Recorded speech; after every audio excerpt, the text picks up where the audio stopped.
जीवन सत्य की खोज दो मार्गों से हो सकती है।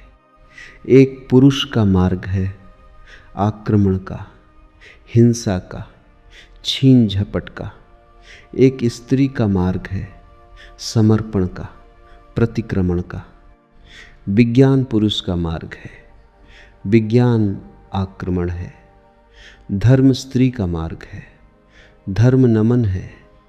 इसे बहुत ठीक से समझ लें। इसलिए पूरब के सभी शास्त्र परमात्मा को नमस्कार से शुरू होते हैं, और वह नमस्कार केवल औपचारिक नहीं है, वह केवल एक परंपरा और रीति नहीं है। वह नमस्कार इंगित है कि मार्ग समर्पण का है, और जो विनम्र हैं केवल वे ही उपलब्ध हो सकेंगे, और जो आक्रामक हैं, अहंकार से भरे हैं, जो सत्य को भी छीन झपट करके पाना चाहते हैं, जो सत्य के भी मालिक होने की आकांक्षा रखते हैं, जो परमात्मा के द्वार पर एक सैनिक की भांति पहुँचे हैं विजय करने, वे हार जाएंगे। वे क्षुद्र को भला छीन झपट ले, विराट उनका न हो सकेगा। वे व्यर्थ को भला लूट कर घर ले आएं, लेकिन जो सार्थक है वह उनकी लूट का हिस्सा न बनेगा। इसलिए विज्ञान व्यर्थ को खोज लेता है, सार्थक चूक जाता है। मिट्टी, पत्थर, पदार्थ के संबंध में जानकारी मिल जाती है, लेकिन आत्मा और परमात्मा की जानकारी छूट जाती है। ऐसे ही जैसे तुम राह चलती एक स्त्री पर हमला कर दो, बलात्कार हो जाएगा। स्त्री का शरीर भी तुम कब्जा कर लोगे, लेकिन उसकी आत्मा तुम्हें न मिल सकेगी, उसका प्रेम तुम न पा सकोगे। तो जो लोग आक्रमण की तरह जाते हैं परमात्मा की तरफ, वे बलात्कारी हैं। वे परमात्मा के शरीर पर भला कब्जा कर लें।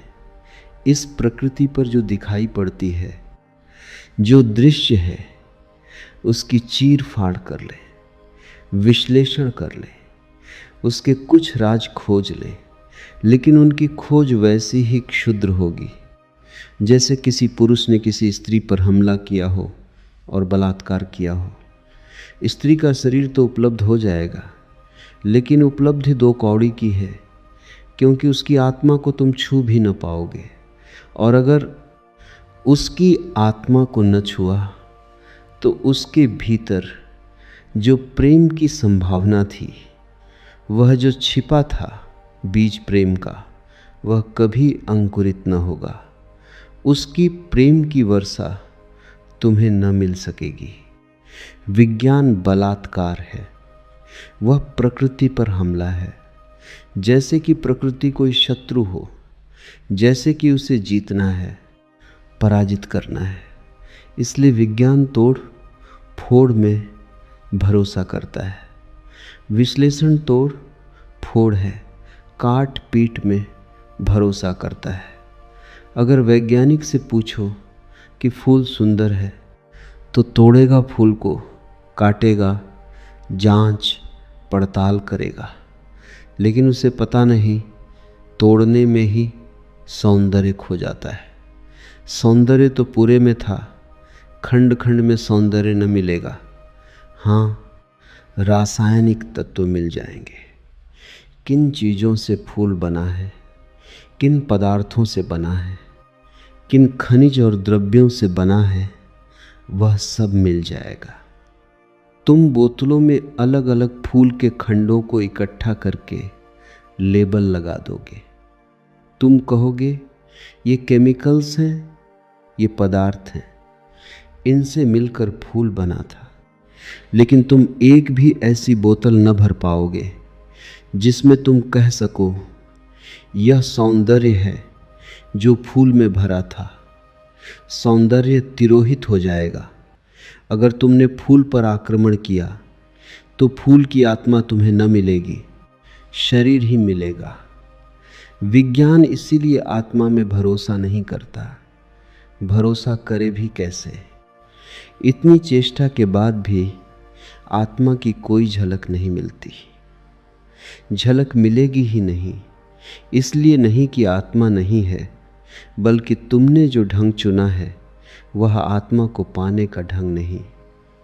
तुम जिस द्वार से प्रवेश किए हो वह क्षुद्र को पाने का द्वार है।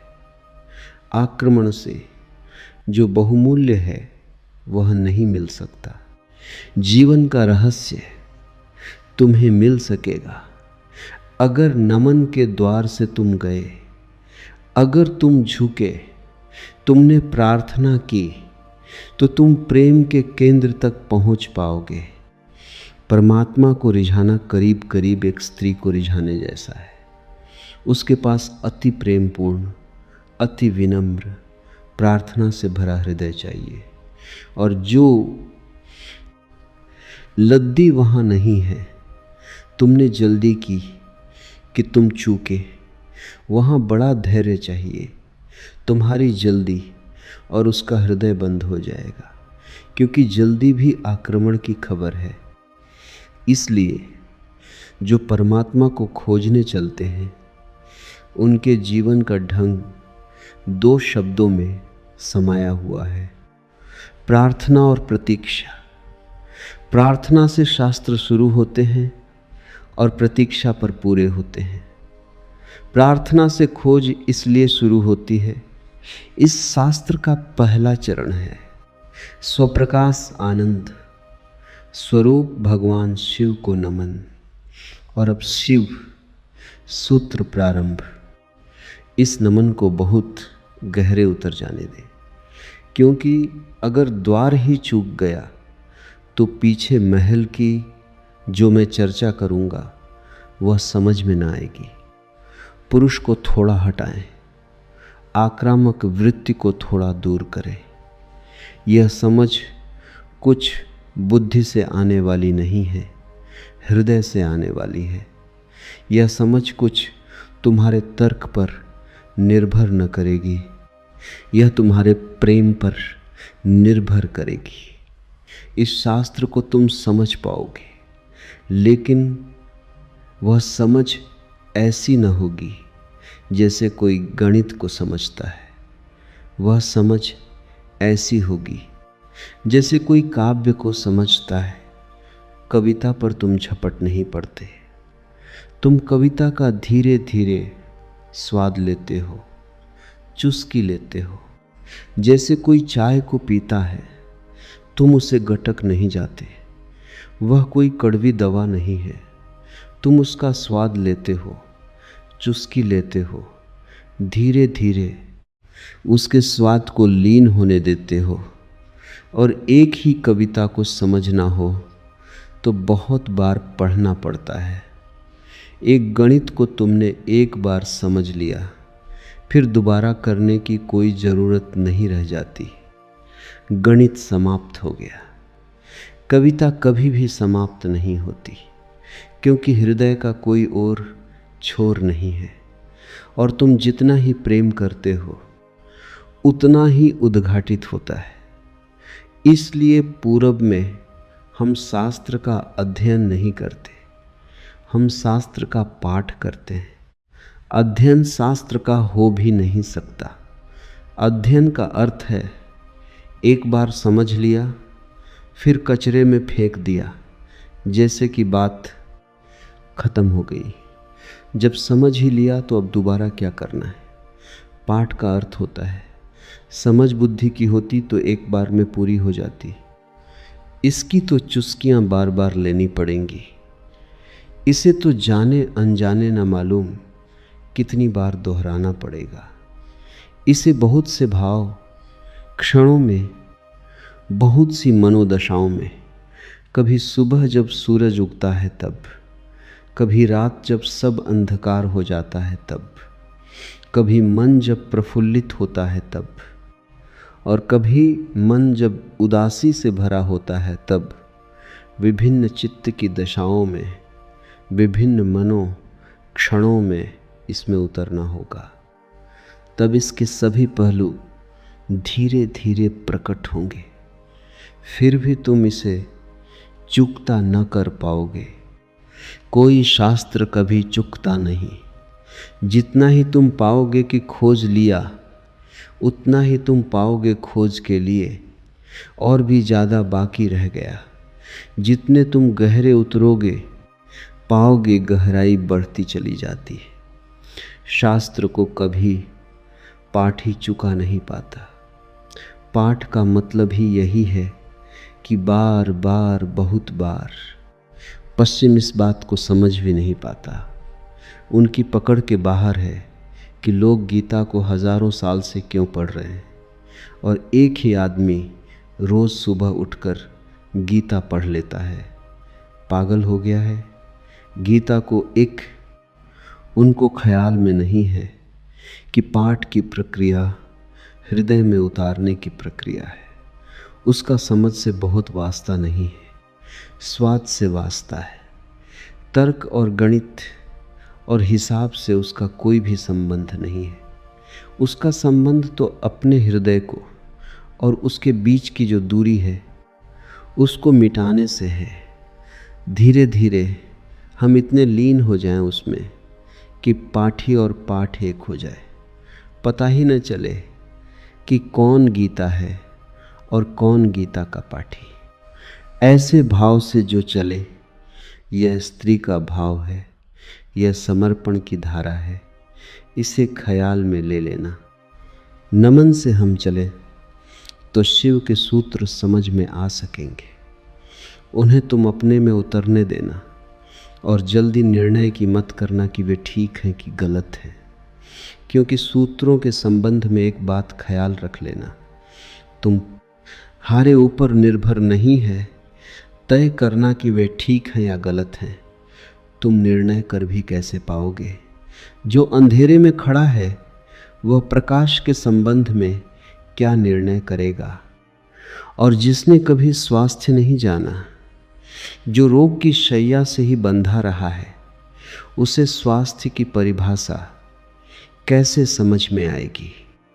जिसने कभी प्रेम की स्फुरना नहीं पहचानी और जो जीवन भर घृणा, ईर्ष्या और द्वेष में जिया है, वह प्रेम की कविता तो पढ़ सकता है, क्योंकि शब्द उसकी समझ में आ जाएंगे। लेकिन शब्दों में जो छिपा है, अंतर्गुंफित है, वह द्वार तो उसके लिए बंद ही रहेगा। इसलिए तुम निर्णय मत करना कि क्या ठीक क्या गलत। तुम सिर्फ पीना, समझना भी नहीं कहता हूँ, तुम सिर्फ पीना, तुम सिर्फ स्वाद में उतरना।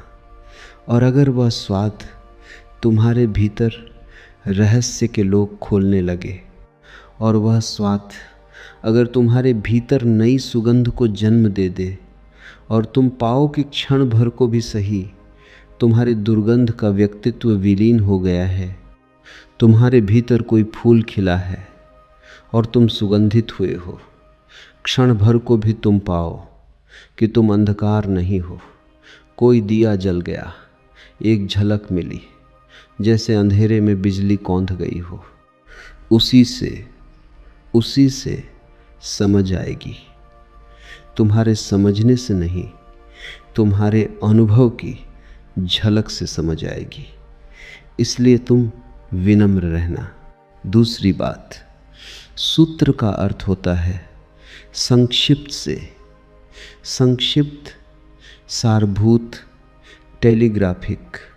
वहाँ एक एक शब्द अत्यंत घना है।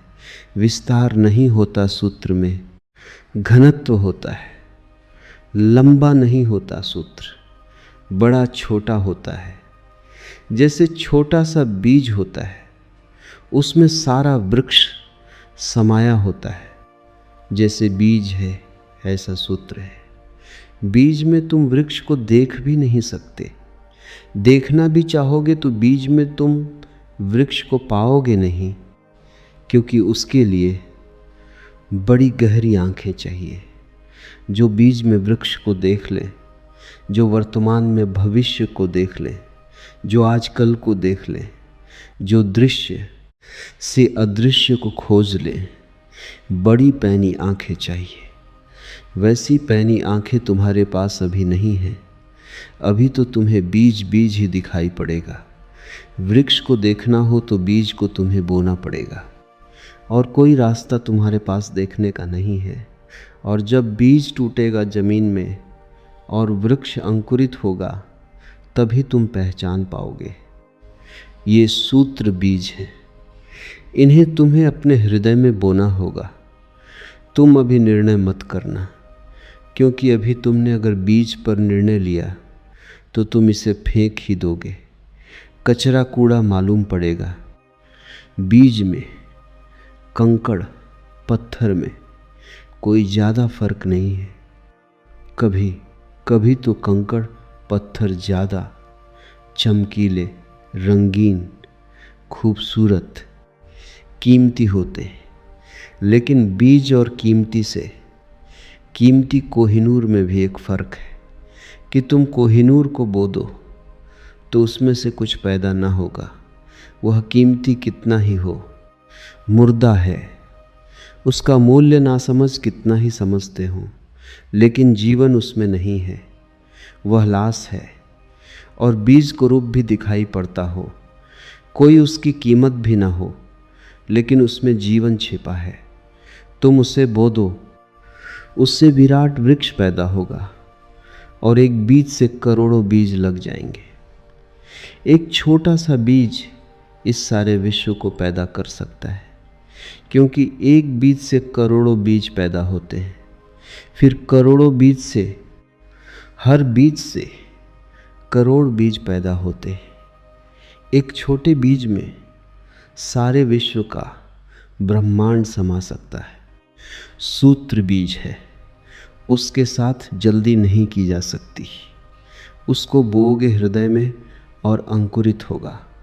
फूल लगेंगे तभी तुम जान पाओगे, तभी निर्णय लिया जा सकता है। तीसरी बात, इसके पहले कि हम शुरू करें, धर्म महान क्रांति है। धर्म के नाम से तुमने जो समझा हुआ है उसका धर्म से न के बराबर संबंध है।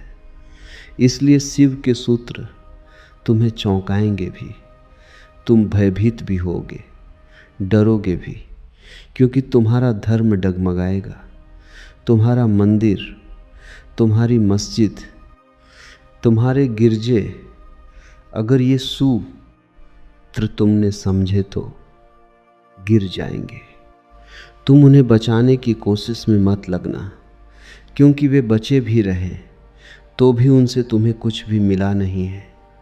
तुम उनमें जी ही रहे हो और तुम मुर्दा हो। मंदिर काफ़ी सजे हैं, लेकिन तुम्हारे जीवन में कोई भी खुशी की किरण नहीं।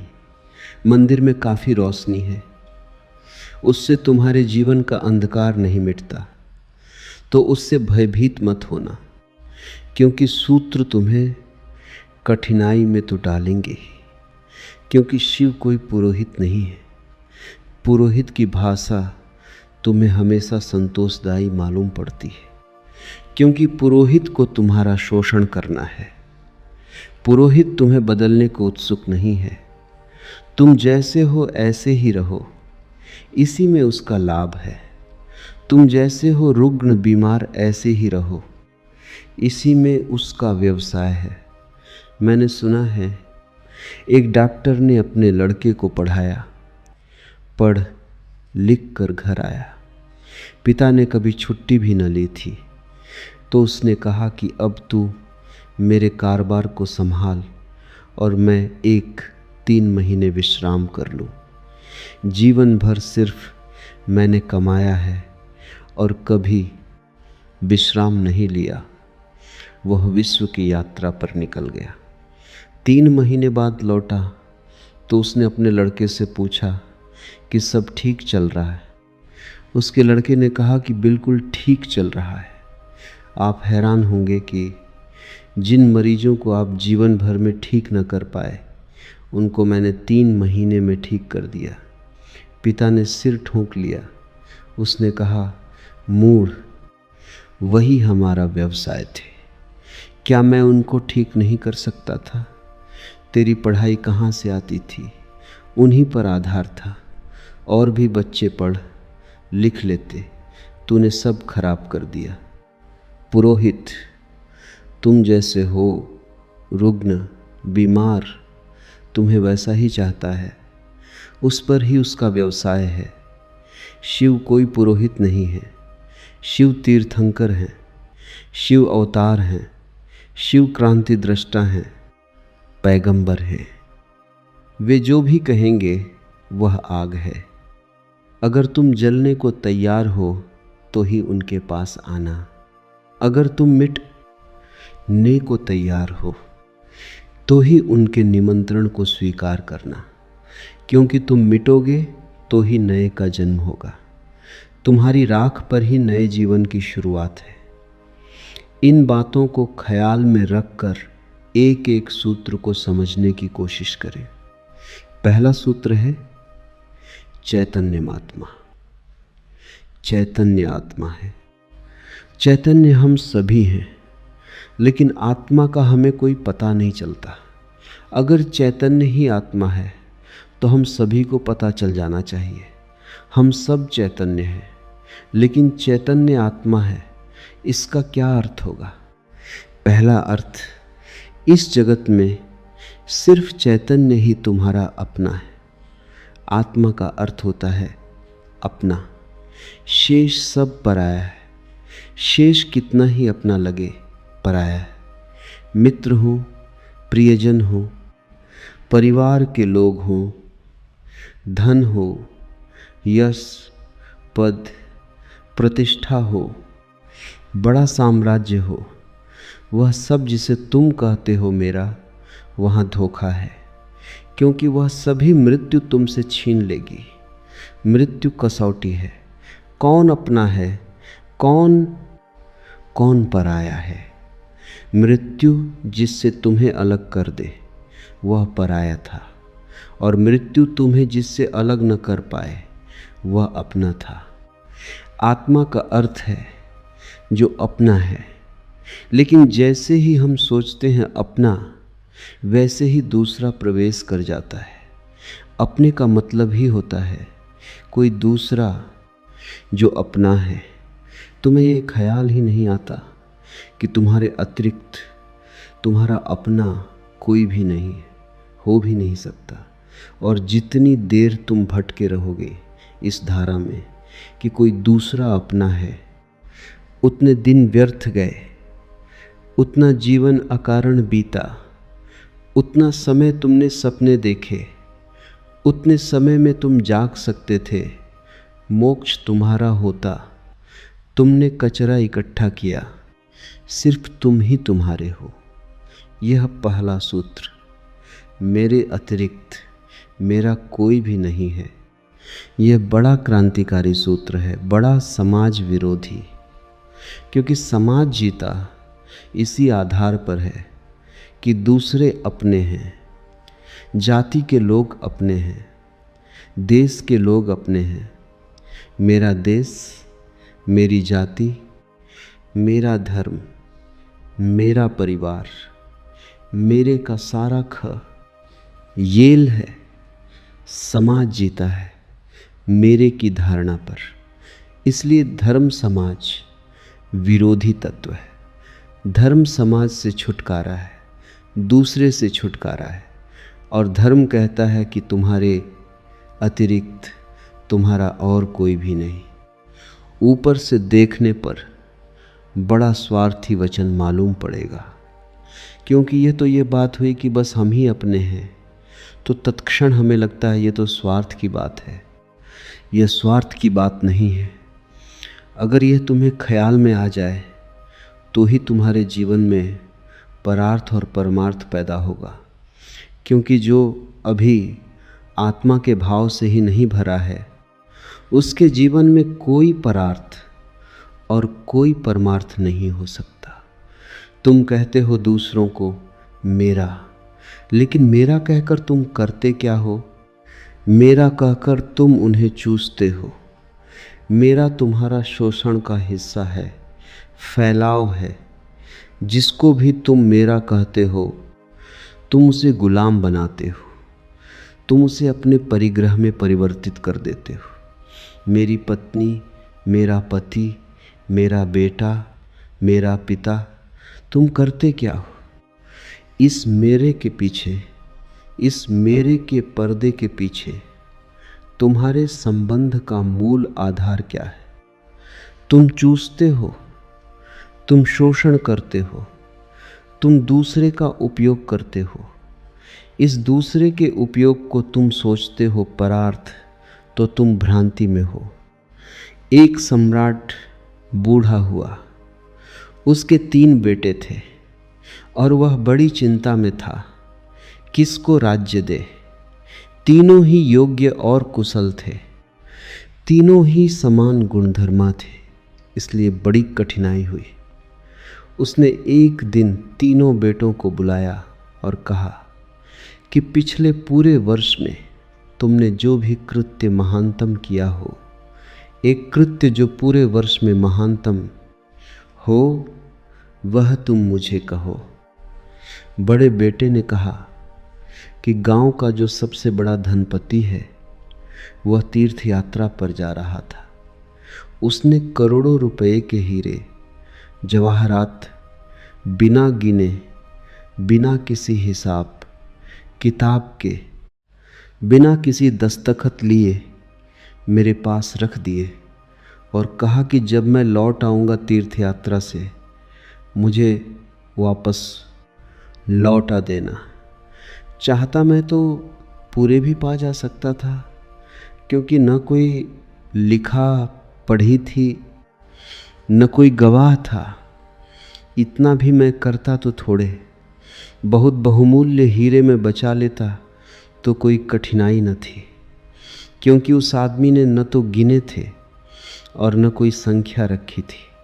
लेकिन मैंने सब जैसी की जैसी थैली वापस लौटा दी। पिता ने कहा, तुमने भला किया, लेकिन मैं तुमसे पूछता हूँ कि अगर तुमने कुछ रख लिए होते तो तुम्हें पश्चाताप, ग्लानि, अपराध का भाव पकड़ता या नहीं? उस बेटे ने कहा, निश्चित पकड़ता। तो बाप ने कहा, इसमें परोपकार कुछ भी न हुआ। तुम सिर्फ अपने पश्चाताप, अपनी पीड़ा से बचने के लिए यह किए हो। इसमें परोपकार क्या हुआ? हीरे बचाते तो ग्लानि मन को पीड़ा देती, कांटे की तरह चुभती। उस कांटे से बचने के लिए तुमने हीरे वापस दिए हैं। काम तुमने अच्छा किया, ठीक है, लेकिन परोपकार कुछ भी न हुआ। उपकार तुमने अपना ही किया है।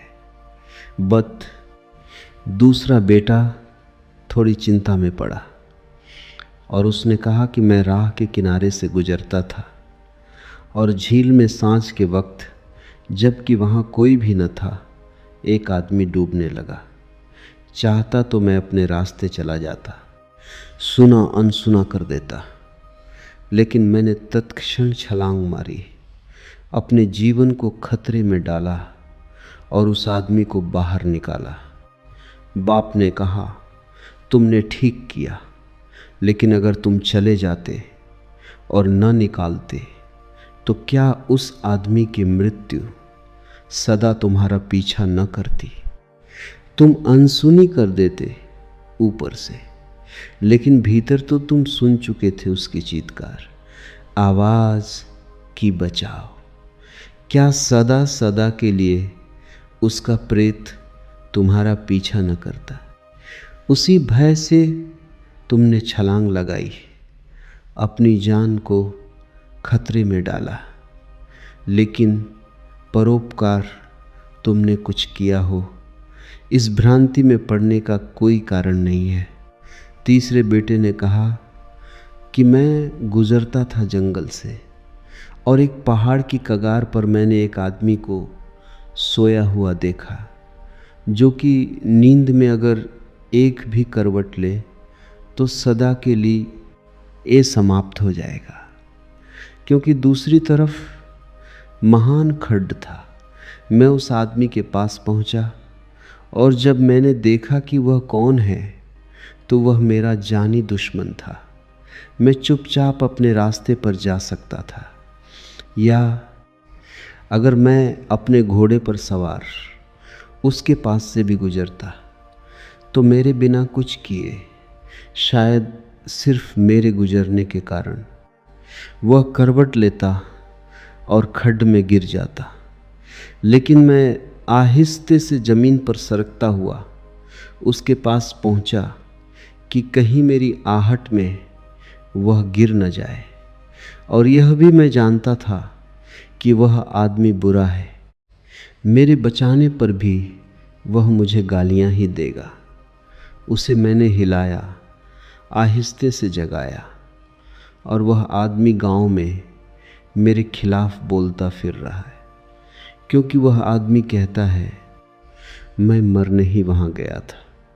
इस आदमी ने वहाँ भी मेरा पीछा किया। यह जीने तो देता ही नहीं, इसने मरने भी न दिया। पिता ने कहा तुम दो से बेहतर हो, लेकिन परोपकार यह भी नहीं है। क्यों? क्योंकि तुम अहंकार से फूले नहीं समा रहे हो कि तुमने कुछ बड़ा कार्य कर दिया। बोलते हो तो तुम्हारी आंखों की चमक और हो जाती है, कहते हो तो तुम्हारा सीना फूल जाता है, और जिस कृत्य से अहंकार निर्मित होता हो वह परोपकार न रहा। बड़े सूक्ष्म मार्ग से तुमने अपने अहंकार को उससे भर लिया। तुम सोच रहे हो बंदिका, तुम बड़े धार्मिक और परोपकारी हो, तुम इन दो से बेहतर हो, लेकिन मुझे राज्य के मालिक के लिए किसी चौथे की ही तलाश करनी पड़ेगी। जब तुम परोपकार करते हो तब तुम कर नहीं सकते, क्योंकि जिसे अपना ही पता नहीं है वह परोपकार करेगा कैसे। तुम चाहे सोचते हो कि तुम कर रहे हो गरीब की सेवा, अस्पताल में बीमार के पैर दबा रहे हो, लेकिन अगर तुम गौर से खोजोगे तो तुम कहीं न कहीं अपने अहंकार को ही भरता हुआ पाओगे। और अगर तुम्हारा अहंकार ही सेवा से भरता है तो सेवा भी शोषण है। आत्मज्ञान के पहले कोई व्यक्ति परोपकारी नहीं हो सकता, क्योंकि स्वयं को ने बिना इतनी बड़ी क्रांति हो ही नहीं सकती। मैंने सुना है कि मुल्ला नसरुद्दीन की पत्नी उससे झगड़ रही थी और कह रही थी कि यह मामला क्या है, एक दफ़ा साफ हो जाना चाहिए। तुम मेरे सभी रिश्तेदारों को नफरत और घृणा क्यों करते हो? नसरुद्दीन ने कहा यह बात गलत है, यह बात तथ्यगत भी नहीं है, और इसका प्रमाण है मेरे पास। और प्रमाण यह है कि मैं तुम्हारी सास को अपनी सास से ज़्यादा चाहता हूँ।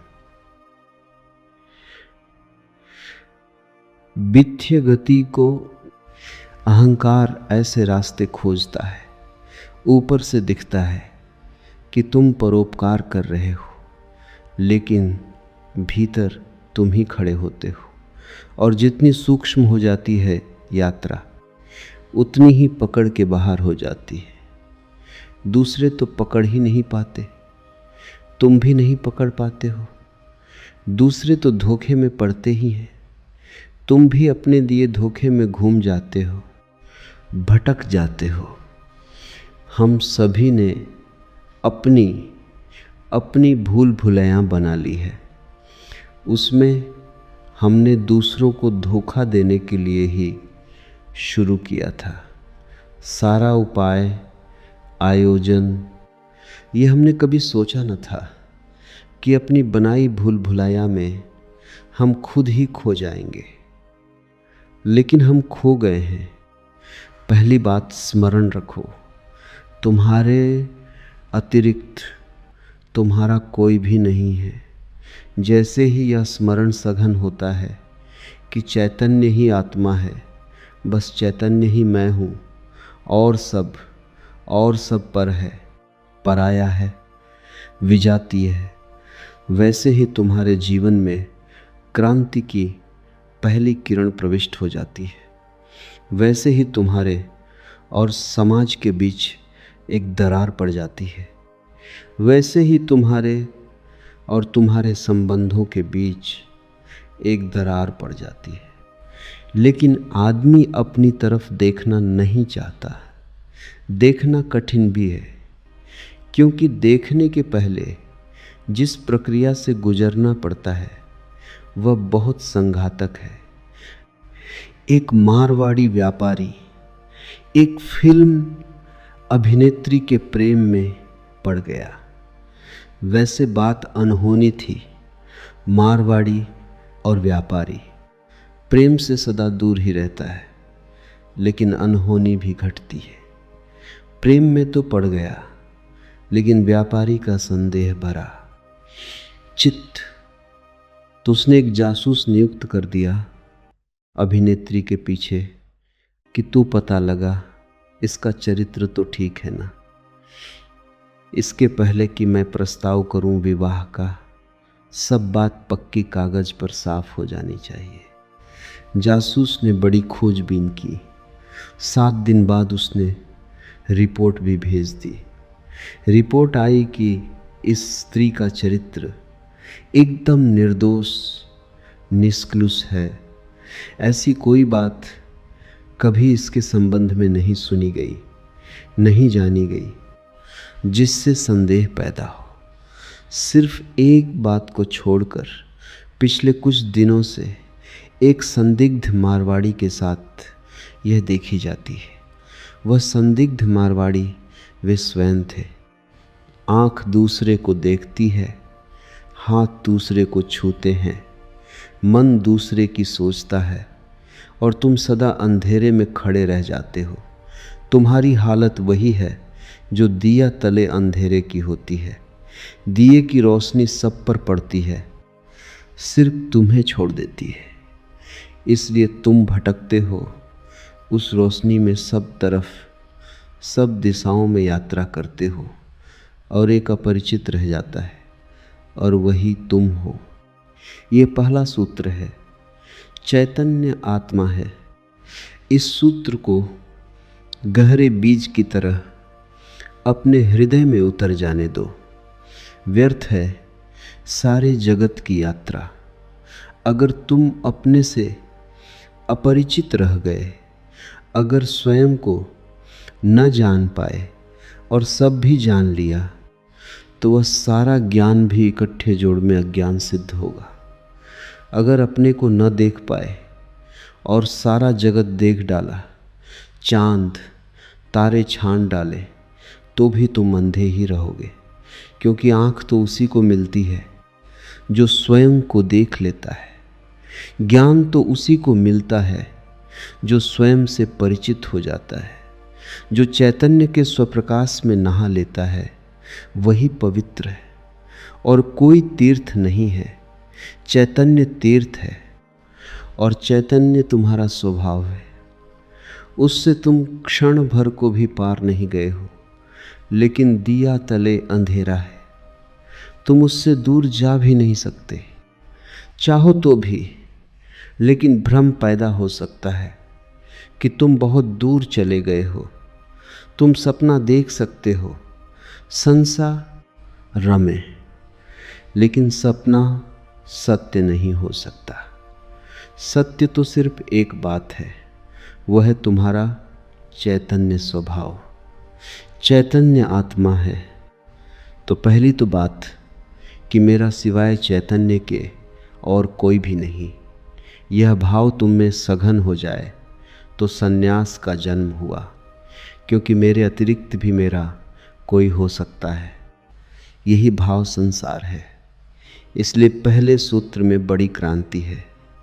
पहली चिंगारी शिव फेंकते हैं तुम्हारी तरफ, और वह यह है कि तुम जान लो कि तुम ही बस तुम्हारे हो, बाकी कोई तुम्हारा नहीं। इससे बड़ा विषाद मन को पकड़ेगा, क्योंकि तुमने दूसरों के साथ बड़े संबंध बना रखे, बड़े सपने संजो रखे, दूसरों के साथ तुम्हारी बड़ी आशाएं जुड़ी। माँ देख रही है कि बेटा बड़ा होगा, बड़ी आशाएं जुड़ी है। बाप देख रहा है कि बेटा बड़ा होगा, बड़ी आशाएं जुड़ी हैं और इन सारी आशाओं में तुम अपने को खो रहे हो। यही तुम्हारे पिता भी इन्हीं आशाओं को कर कर के समाप्त हुए तुम्हारे लिए। तुमसे क्या उन्हें मिला? यही आशाएं कर कर के तुम समाप्त हो जाओगे। तुम्हारे बेटे से तुम्हें कुछ मिलेगा नहीं और तुम्हारा बेटा भी यही मूर्ता जारी रखेगा। वो अपने बेटों से आशाएं करेगा। नहीं, अपनी तरफ देखो, न तो पीछे न आगे। कोई भी तुम्हारा नहीं है। कोई बेटा तुम्हें नहीं भर सकेगा। कोई संबंध तुम्हारी आत्मा नहीं बन सकता। तुम्हारे अतिरिक्त तुम्हारा कोई मित्र नहीं है। लेकिन तब बड़ा डर लगता है, क्योंकि लगता है कि तुम अकेले हो गए। और आदमी इतना भयभीत है कि गली से गुजरता है अकेले में तो भी जोर से गीत गाने लगता है। अपनी ही आवाज़ सुनकर लगता है कि अकेला नहीं है। यह तुम अपनी ही आवाज़ सुन रहे हो। बाप जब बेटे में अपने सपने रचा रहा है तो बेटे की कोई सहमति नहीं है। यह बाप खुद ही अकेले में सीटी बजा रहा है, इसलिए दुखी होगा कल, क्योंकि इसने जिंदगी भर सपने रचाए और यह सोचता है कि बेटा भी यही सपने देख रहा है। ये गलती में है। बेटा अपने सपने देखेगा। तुम अपने सपने देख रहे हो। तुम्हारे बाप ने अपने सपने देखे थे। ये कहीं मिलते नहीं। हर बाप दुखी मरता है। क्या कारण होगा? क्योंकि जो जो सपने वह बांधता है वे सभी सपने बिखर जाते हैं। हर आदमी अपने सपने देखने को यहाँ है, तुम्हारे सपने देखने को नहीं। और तुम्हें अगर चाहिए कि एक आप्त स्थिति उपलब्ध हो जाए, एक तृप्ति मिले, तो तुम सपने किसी और के साथ मत बांधना, अन्यथा तुम भटकोगे। संसार का इतना ही अर्थ है कि तुमने अपने सपनों की नाव दूसरों के साथ बांध रखी है। संन्यास का अर्थ है कि तुम जाग गए और तुमने एक बात स्वीकार कर ली। कितनी ही कष्टकर हो, कितनी ही दुखपूर्ण मालूम पड़े प्रथम, और कितनी ही संघातक पीड़ा अनुभव हो कि तुम अकेले हो, सब संसार झूठा है। इसका यह अर्थ नहीं है कि तुम भाग जाओ हिमालय, क्योंकि जो हिमालय की तरफ भाग रहा है उसे अभी संग साथ सार्थक है, झूठा नहीं हुआ। क्योंकि जो चीज़ झूठ हो गई उससे भागने में भी कोई सार्थकता नहीं है। कोई भी सुबह जाग कर भागता तो नहीं कि सपना झूठा है, भागूं इस घर से। सपना झूठा हो गया, बात खत्म हो गई, उसमें भागना क्या है। लेकिन एक आदमी है जो भाग रहा है पत्नी से, बच्चों से। इसका भागना बताता है, इसने सुन लिया होगा कि सपना झूठा है, लेकिन अभी इसे खुद पता नहीं चला। कल तक यह पत्नी की तरफ भागता था, अब पत्नी की तरफ पीठ करके भागता है। लेकिन दोनों ही अर्थों में पत्नी सार्थक थी। एक जैन संत हुए, गणेश वर्णी। वर्षों पहले उन्होंने पत्नी त्याग दी। साधु पुरुष थे। कोई 20 वर्ष त्याग के बाद काशी में थे, तब खबर आई कि पत्नी मर गई। उनके मुंह से जो वचन निकला वह याद रख लेने जैसा है। उन्होंने कहा, चलो झंझट मिट्टी। उनके भक्तों ने इस वचन का अर्थ लिया कि बड़ी वीतरागता है। थोड़ा सोचो तो साफ हो जाएगा कि वीतरागता बिल्कुल नहीं है। क्यों? बच्चों ने कि जिस पत्नी को 20 साल पहले छोड़ दिया उसकी झंझट अभी कायम थी तो ही मिट सकती है। गणित बिल्कुल सीधा और साफ है। यह पत्नी जो 20 साल पहले छोड़ दी, किसी न किसी तरह छाया की तरह पीछे चल रही होगी। यह मन में कहीं सवार होगी। इसका उपद्रव कायम था, 20 साल भी इसके उपद्रव को मिटा नहीं पाए थे। छोड़ने के बाद यह मन सतत सोचता रहा होगा, पक्ष में विपक्ष में। पत्नी के मरने पर यह वचन कि चलो झंझट मिट्टी, पत्नी के संबंध में कुछ भी नहीं बताते, सिर्फ पति के संबंध में बताते हैं कि यह आदमी भाग तो गया छोड़कर, लेकिन छोड़ न पाया। और गणेश वर्णी साधु पुरुष थे, इसलिए थोड़ा सोच लेना, साधु पुरुष भी बड़ी भ्रांति में रह सकते हैं। उनके चरित्र में, आचरण में कोई भूल चूक न थी। वे मर्यादा के पुरुष थे, ठीक ठीक नियम से चलते थे। वहाँ कोई जरा भी दरार नहीं पा सकता, जरा त्रुटि नहीं पा सकता। सब आचरण ठीक था, साधुता पूरी थी। फिर भी भीतर कोई बात चूक गई। हिमालय पहुँच गए, झंझट साथ चली गई। फिर दूसरी बात भी समझ लेने जैसी है, और वह यह कि अगर पत्नी के मरने पर पहला ख्याल यह आया कि झंझट मिट्टी, तो कहीं जाने अनजाने अचेतन में पत्नी की मृत्यु की आकांक्षा भी छिपी रही होगी। वह जरा गहरा किसी तल पर पत्नी मिट जाए, न हो, समाप्त हो जाए, यह तो हिंसा हो गई। लेकिन एक एक वचन भी अकारण नहीं आता, आसमान से नहीं आता। एक एक वचन भी भीतर से आता है।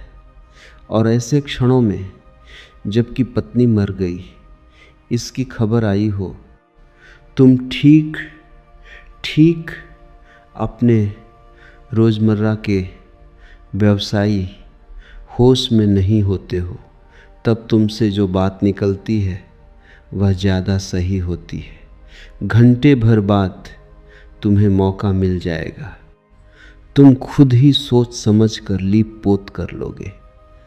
तुम फिर जो कहोगे वह बात झूठी हो जाएगी।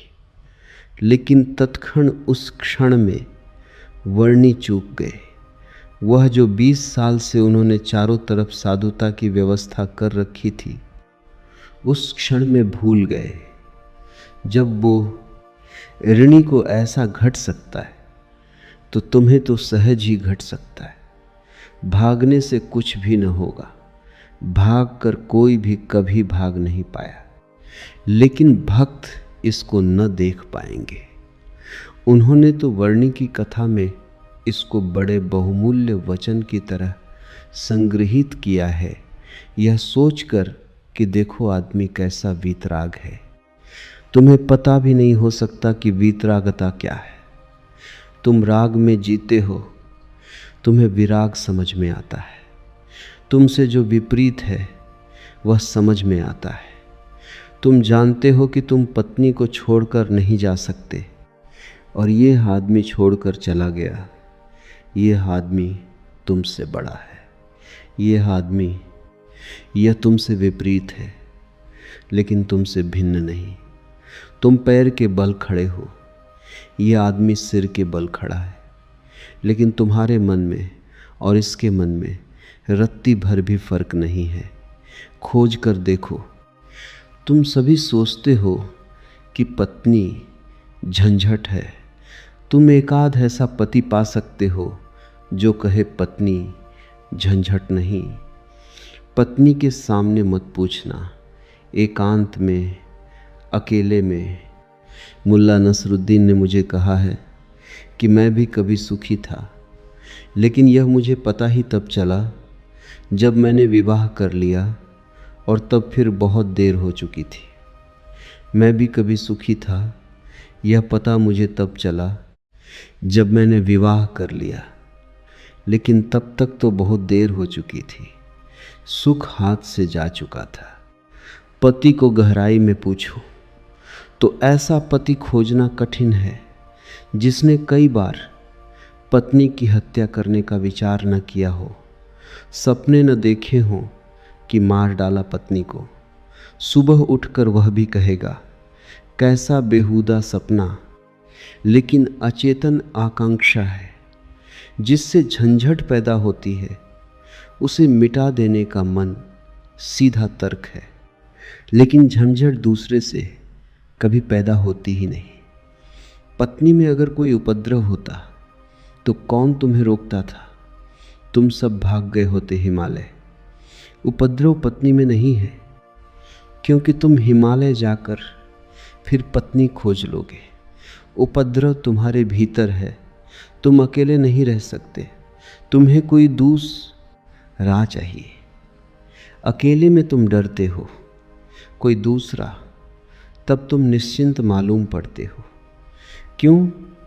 दूसरे की मौजूदगी से आश्वासन मिलता है। दुख में, सुख में कोई साथी है। जीवन में, मृत्यु में कोई साथी है, लेकिन अकेलापन स्वभाव है। और जिस व्यक्ति ने यह अनुभव कर लिया कि आत्मा ही बस मेरी है, उसने अपने अकेलेपन को अनुभव कर लिया। भागने की कोई भी ज़रूरत नहीं, नहीं तो झंझट पीछे चली जाएगी। तुम जहाँ हो वहीं रहना। रत्ती भर भी बाहर कोई फर्क करने की आवश्यकता नहीं है, लेकिन भीतर तुम अकेले हो जाना। भीतर तुम कैवल्य को अनुभव करना कि मैं अकेला हूँ, कोई संगी साथी नहीं। और यह तुम दोहराना मत, क्योंकि दोहराने की कोई ज़रूरत नहीं कि रोज़ सुबह बैठकर तुम दोहराओ कि मैं अकेला हूँ, कोई संगी साथी नहीं। इससे कुछ भी न होगा। यह दोहराना तो सिर्फ यही बताएगा कि तुम्हें अभी ख्याल नहीं हुआ।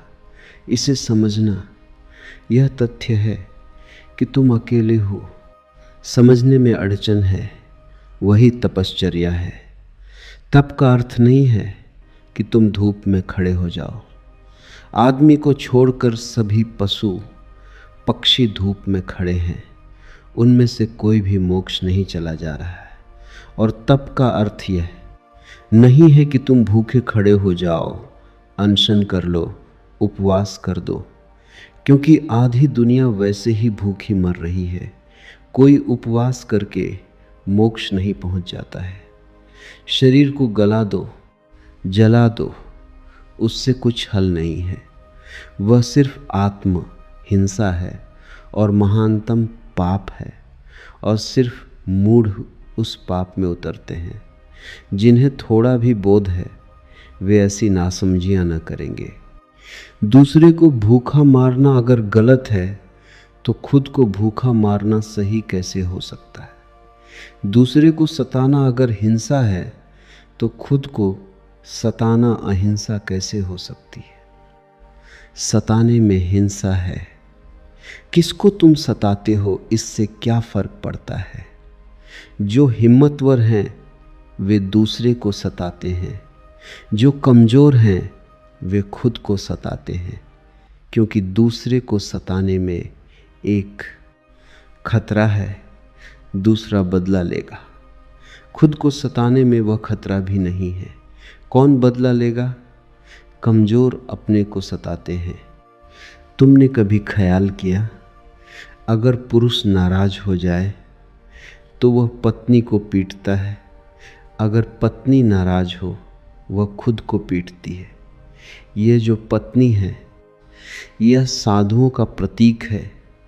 कमज़ोर अपने को पीट लेता है, क्या करे? ताकतवर दूसरे को पीटता है, क्योंकि उसमें खतरा तो है ही कि दूसरा क्या करेगा कौन जाने। कमज़ोर आत्मा हिंसक हो जाता है और ताकतवर पर हिंसक होता है। और धार्मिक वह है जो अहिंसक है, न वह दूसरे को सताता है न खुद को सताता है। सताने की बात ही व्यर्थ है। तपश्चर्या का अर्थ है कि तुमने यह सत्य स्वीकार कर लिया कि तुम अकेले हो, कोई उपाय नहीं है संगी साथी का। तुम कितना ही चाहो, कितनी ही आंखें बंद करो, सपने देखो, तुम अकेले ही रहोगे। जन्मों जन्मों से तुमने घर बसाए, परिवार बसाए, मिटाए, लेकिन तुम अकेले ही रहे हो। तुम्हारे अकेलेपन में रत्ती भर फर्क नहीं पड़ता।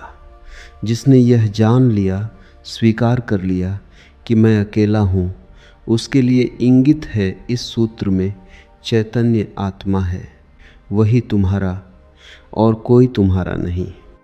और दूसरी बात इस सूत्र में है, वह है चैतन्य। आत्मा कोई सिद्धांत नहीं है कि तुम शास्त्र में पढ़ो और मान लो। आत्मा कोई जैसे गुरुत्वाकर्षण का सिद्धांत है, ऐसा कोई सिद्धांत नहीं है। आत्मा एक अनुभव है, सिद्धांत नहीं। और अनुभव है चैतन्य की तीव्रता का।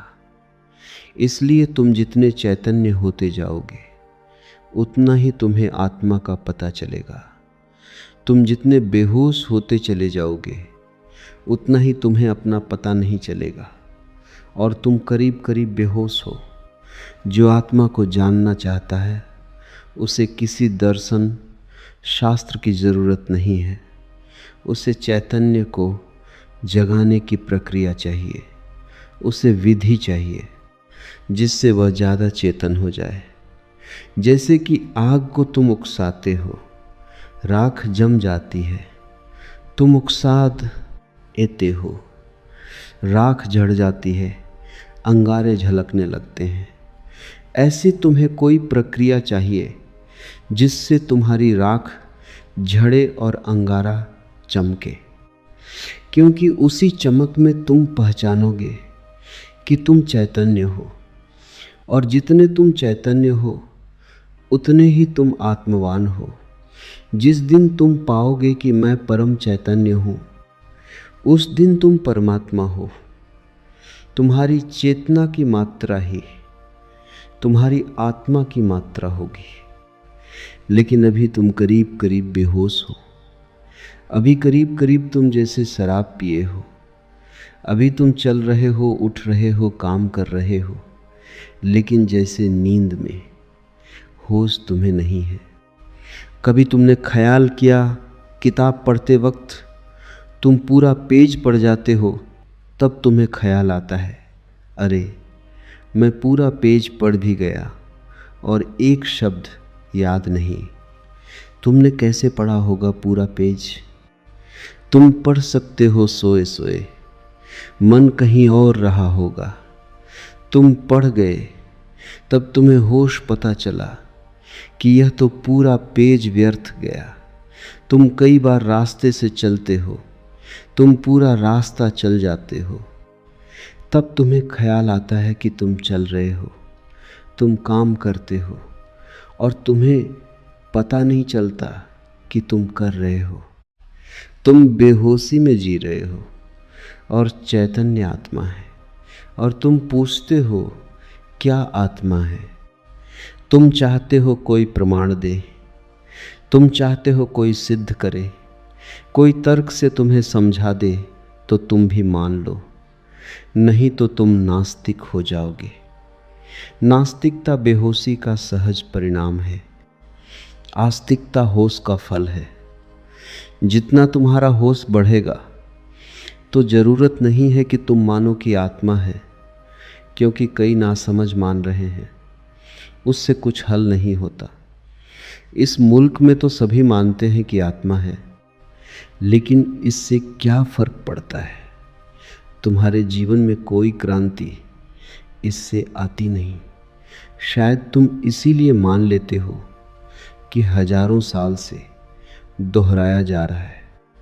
सुनते सुनते तुम्हारे कान पक गए हैं।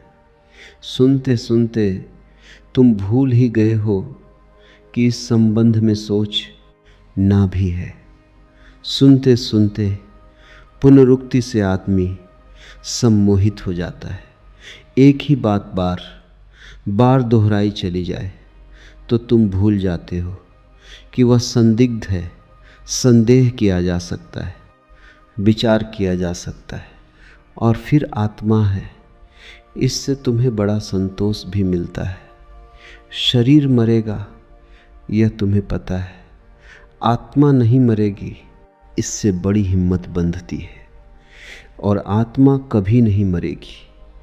अग्नि उसे जलाएगी नहीं, शस्त्र उसे छेदेंगे नहीं, मृत्यु उसका कुछ बिगाड़ न सकेगी। इससे तुम्हें बड़ी सांत्वना मिलती है। पर सांत्वना सत्य नहीं है। आत्मा को कोई न तो स्वीकार कर सकता है सिद्धांत की तरह, और न पुनरुक्ति की तरह कोई सम्मोहित हो सकता है। आत्मा को तो केवल वे ही लोग जान पाते हैं जो चैतन्य को बढ़ाते हैं। इस तरह जियो कि तुम पर राख इकट्ठी न हो। इस तरह जियो कि तुम्हारे भीतर का अंगारा जलता रहे, प्रकाशित हो। इस तरह जियो कि प्रतिक्षण तुम होश में रहो, बेहोश नहीं। मुल्ला नसरुद्दीन को बच्चा पैदा हुआ, पहला ही लड़का था। नसरुद्दीन बड़ा खुश हुआ, अपने खास मित्र को बुलाया। खुशी मनाने दोनों शराब घर में गए, क्योंकि तुम एक ही खुशी जानते हो, बेहोशी। यह बड़े मज़े की बात। शिव, बुद्ध, महावीर, वे सब चिल्ला कर कहते हैं कि दुनिया में एक ही आनंद है, वह है होश। और तुम एक ही सुख जानते हो, वह है बेहोशी। या तो तुम ठीक हो या वे ठीक हैं, दोनों तो ठीक नहीं हो सकते। मुल्ला नसरुद्दीन सीधा शराब घर गया, बजाय अस्पताल जाने के कि पहले बेटे को देखता। उसने कहा कि पहले जरा आनंद कर ले। कितने दिनों का सपना पूरा हुआ। डट कर दोनों पी गए। जब दोनों पीकर पहुंचे अस्पताल और कांच की खिड़की में से बेटे को देखा तो मुल्ला रोने लगा। उसने अपने मित्र से कहा, पहली तो बात मेरे जैसा मालूम नहीं होता। बेटे को देखा, अपना उन्हें पता नहीं है। अभी खुद की शक्ल भी वह पहचान न सकेंगे। लेकिन मेरे जैसा नहीं मालूम है, मेरे जैसा नहीं मालूम है ओता। और दूसरी बात, बड़ा छोटा दिखाई पड़ता है। इतने छोटे बच्चे को लेकर करेंगे भी क्या? यह बचेगा? मित्र ने कहा, मत घबराओ। जब मैं पैदा हुआ था तो मैं भी 3 ही पाउंड का था। नसरुद्दीन ने कहा, फिर तुम बचे? मित्र सोचने लगा, क्योंकि वह भी बेहोशी में था। उसने कहा, पक्का नहीं कह सकता। आदमी बेहोशी में है, उसके जीवन का सारा परिप्रेक्ष्य, उसकी सारी दृष्टि उसकी बेहोशी से भर जाती है। सब धुआं धुआं हो जाता है। तुम कुछ भी ठीक से नहीं देख पाते। और तुम एक ही सुख जानते हो कि जब तुम अपने को भूल जाते हो, चाहे सिनेमा हो, चाहे संगीत हो, चाहे सेक्स हो, जहाँ भी तुम अपने को भूल जाते हो, वहीं तुम कहते हो बड़ा सुख आया। भूलने को तुम सुख कहते हो, विस्मरण को कारण है। क्योंकि जब भी तुम होश से भरते हो, तुम सिवाय दुख के अपने जीवन में कुछ भी नहीं पाते। इसीलिए जब भी तुम देखते हो, जीवन को जरा ही सजग होकर तुम पाते हो दुख दुख, कुरूपता चारों तरफ। एक मेरे मित्र हैं, अविवाहित ही रह गए हैं। उनसे मैंने पूछा कि क्या हुआ, कैसे चूक गए? तो उन्होंने कहा कि बड़ी अड़चन आई। जिस स्त्री को मैं प्रेम करता था, जब मैं शराब पी लेता तब वह मुझे सुंदर मालूम पड़ती। तब मैं शादी करने को राजी, लेकिन तब वह राजी नहीं। और जब मैं होश में होता तब मैं राजी नहीं, तब वह राजी होती थी। इसलिए चूक गए। कोई उपाय न हुआ, मेल न हो सका। तुम जब भी आँख खोल कर देखोगे सब तरफ कुरूपता और दुख पाओगे। जब तुम बेहोश होते हो तब सब ठीक लगता है, इसलिए तुम्हें तकलीफ मालूम पड़ती है। चैतन्य आत्मा असंभव, इसीलिए दुख से गुजरना होगा। उसको ही तपश्चर्या कहा है। जब कोई व्यक्ति जागना शुरू करता है तो पहले तो उसे दुख में से ही गुजरना होगा, क्योंकि तुमने जन्मों जन्मों तक दुख अपने चारों तरफ निर्मित किए हैं। कौन उनसे गुजरेगा तुम अगर न गुजरे तो? इसको हमने कर्म कहा है। कर्म का कुल इतना ही अर्थ है कि जन्मों जन्मों तक हमने चारों तरफ दुख निर्मित किए हैं। जाने अनजाने हमने दुख की फसल बोई है। काटेगा कौन?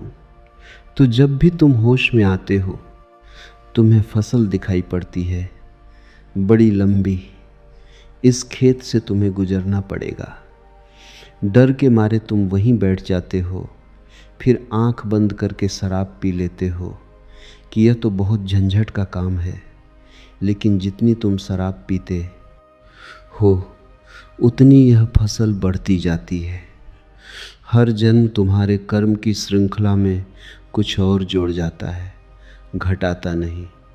तुम और भी गर्त में उतर जाते हो, नरक और करीब आ जाता है। होश से भरोगे तो पहली तो घटना ये घटने ही वाली है कि तुम्हारे जीवन में चारों तरफ दुख दिखाई पड़ेगा, नरक, क्योंकि तुमने वह निर्मित किया है। और अगर तुमने हिम्मत रखी, साहस रखा और तुम उस दुख से गुजर गए, तो जिस दुख से तुम सचेतन रूप से गुजर जाओगे वह फसल कट गई। उन दुखों से तुम्हें न गुजरना पड़ेगा फिर।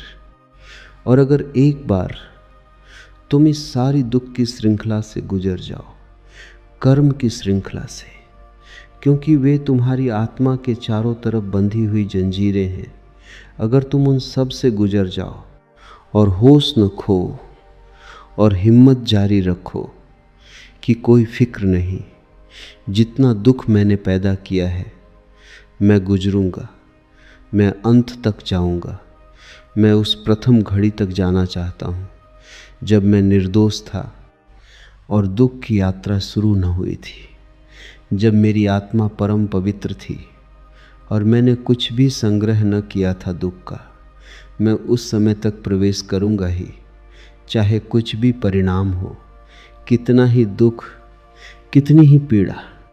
अगर तुमने इतना साहस रखा तो आज नहीं कल दुख से पार होकर तुम उस जगह पहुंच जाओगे जहां शिव का सूत्र तुम्हें समझ में आएगा। चैतन्य आत्मा है। और एक बार तुम अपने भीतर के चैतन्य में प्रतिष्ठित हो जाओ, फिर तुमसे कोई दुख पैदा नहीं होता, क्योंकि बेहोश आदमी अपने चारों तरफ दुख पैदा करता है। तुमने देखा है शराबी को चलते हुए रास्ते पर वह कैसा डगमगाता है। ऐसी तुम्हारी जिंदगी है। कहीं पैर रखते हो कहीं पड़ता है, कहीं जाना चाहते हो कहीं पहुंच जाते हो। कुछ करना चाहा था कुछ और ही हो जाता है। कुछ कहने निकले थे कुछ और ही कहकर घर लौट आते हो। इसे तुम रोज देख रहे हो, फिर भी तुम समझ नहीं पाते कि यह क्यों हो रहा है। तुम गए थे किसी से क्षमा मांगने और झगड़ा करके वापस आ गए। होश में हो तुम बात प्रेम की कर रहे थे, दुश्मनी हो गई। एक आदमी शराब पिए आकाश की तरफ देखता हुआ चला जा रहा था। एक कार उसके पास से निकली, बामुश्किल ड्राइवर बचा पाया। गाड़ी रोककर ड्राइवर ने कहा, महानुभाव, अगर आप नहीं देखते वहाँ जहाँ आप जा रहे हैं तो फिर आप वहीं चले जाएंगे जहाँ आप देख रहे हैं। और हम सब, हमें कुछ पता भी नहीं कि हम कहाँ जा रहे हैं, क्यों जा रहे हैं, कहाँ देख रहे हैं, क्यों देख रहे हैं। चले जा रहे, क्योंकि एक बेचैनी है भीतर जो बैठने भी नहीं देती। एक शक्ति है भीतर जो चलाए चली जाती है। फिर हम जो भी करते हैं उस सब के उलटे परिणाम आते हैं। लोग मेरे पास आते हैं, वे कहते हैं हमने बदी तो कभी की नहीं, नेकी की और फल बदी मिल रहा है। ऐसा हो नहीं सकता कि तुम नेकी करो और फल में बदी मिले। ऐसा हो नहीं सकता कि तुम आम के बीज बो और नीम के फल लगे। ऐसा हो नहीं सकता।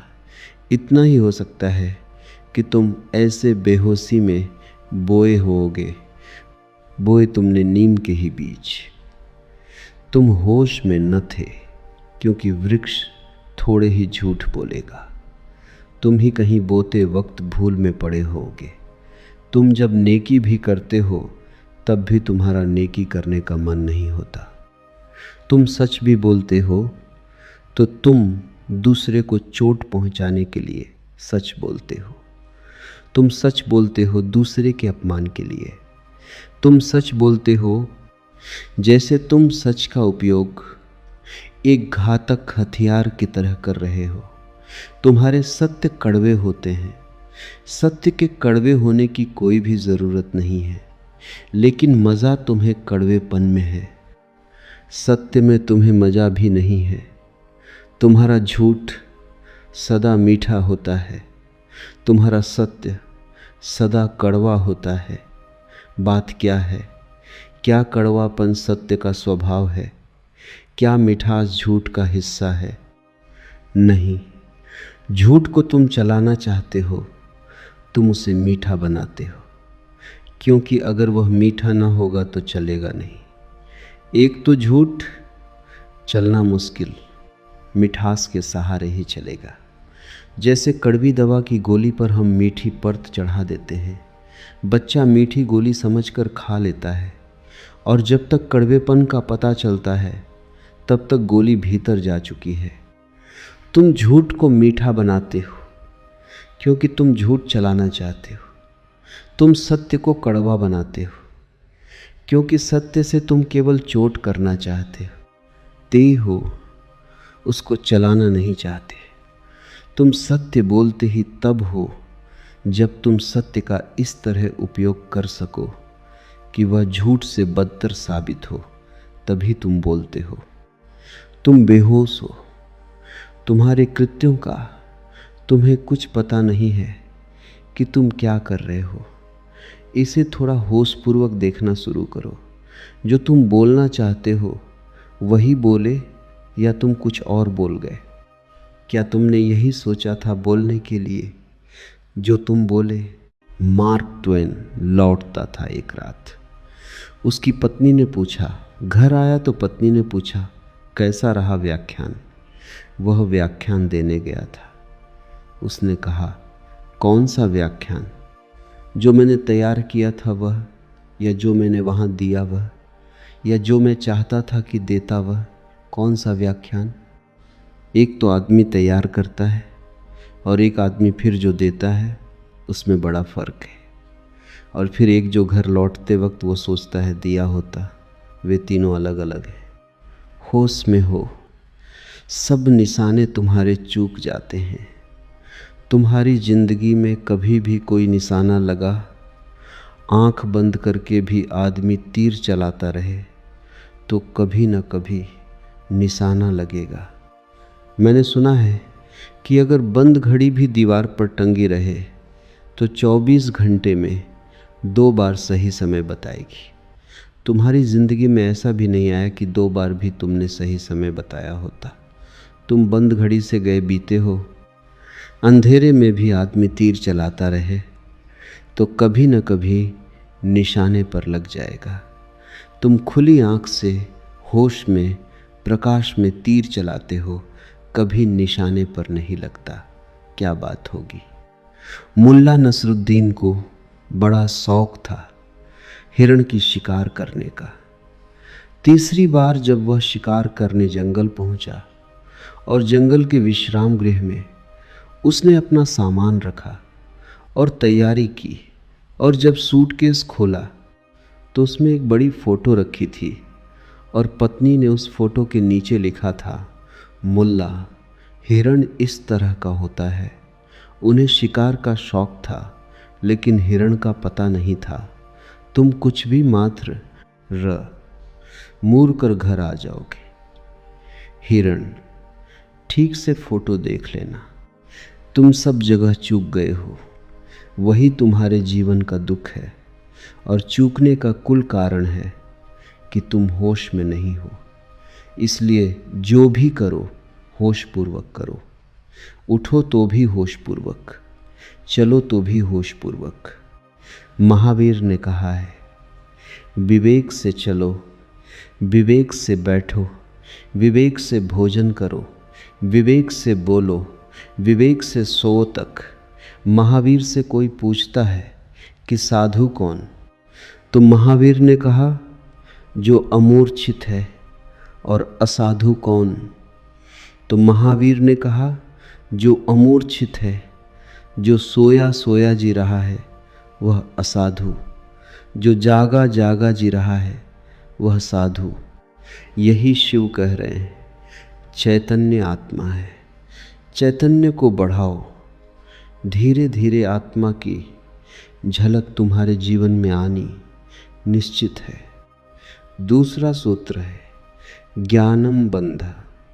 ज्ञान बंध है, बड़ी हैरानी का सूत्र है। ज्ञान के बहुत अर्थ हैं। एक तो जब तक तुम इस ज्ञान से भरे हो कि मैं हूँ, तब तक तुम अज्ञान में रहोगे, क्योंकि मैं अज्ञान है, अहंकार अज्ञान है। जिस दिन तुम आत्मा से भरोगे उस दिन हूँ पन तो रहेगा, मैं पन नहीं रहेगा। मैं हूँ, इसमें से मैं तो कट जाएगा, सिर्फ हूँ रहेगा। इसे थोड़ा प्रयोग करके देखो। कभी किसी वृक्ष के नीचे शांत बैठकर खोजो कि तुम्हारे भीतर मैं कहाँ है। तुम कहीं भी न पाओगे। हूँ तो तुम सब जगह पाओगे, मैं तुम कहीं भी न पाओगे। सब जगह तुम्हें अस्तित्व मिलेगा, लेकिन अस्तित्व के साथ अहंकार तुम्हें कहीं भी न मिलेगा। अहंकार तुम्हारी निर्मिथि है, वह तुम्हारा बनाया हुआ है, वह झूठा है, वह असत्य है। उससे ज़्यादा अप्रामाणिक और कुछ भी नहीं। वह काम चलाओ है, उसकी संसार में ज़रूरत है, लेकिन उसका सत्य में कहीं भी कोई स्थान नहीं है। तो एक तो मैं हूँ, यह ज्ञान बंध का कारण है। मेरा बोध हूँपन का बोध नहीं। हूँपन का बोध तो शुद्ध है, उसमें कोई सीमा नहीं है।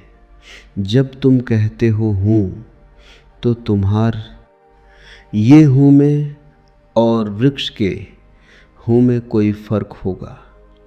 तुम्हारे हूँ में और मेरे हूँ में कोई फर्क होगा। जब तुम सिर्फ हो तो नदियाँ, पहाड़, वृक्ष सभी एक हो गए। जैसे ही मैंने कहा मैं, वैसे ही मैं अलग हुआ। जैसे ही मैंने कहा मैं, वैसे ही तुम टूट गए, पर हो गए अस्तित्व से मैं पृथक हो गया। हूँ पण ब्रह्म है और मैं मनुष्य की अज्ञान दशा है। जब तुम जानते हो कि सिर्फ हूँ, तब तुम्हारे भीतर केंद्र नहीं होता, तब सारा अस्तित्व एक हो जाता है। तब तुम उस लहर की तरह हो जो सागर में खो गई। अभी तुम उस लहर की तरह हो जो जमकर बर्फ हो गई है, सागर से टूट गई है। ज्ञानम बंधा। पहला तो ज्ञान बंध है, इस बात का ज्ञान कि मैं हूँ। दूसरा ज्ञान बंध है वह सब ज्ञान जो तुम बाहर से इकट्ठा कर लिए हो, जो तुमने शास्त्रों से चुराया है, जो तुमने सद्गुरुओं से उद्धार लिया है, जो तुम्हारी स्मृति है, वह सब बंधन है। उससे तुम्हें मुक्ति न मिलेगी। इसलिए तुम पंडित से ज़्यादा बंधा हुआ आदमी ना पाओगे। मेरे पास सब तरह के लोग आते हैं, सब तरह के मरीज। उसमें पंडित से ज़्यादा कैंसर ग्रस्त कोई भी नहीं। उसका इलाज नहीं है, वह लाइलाज है।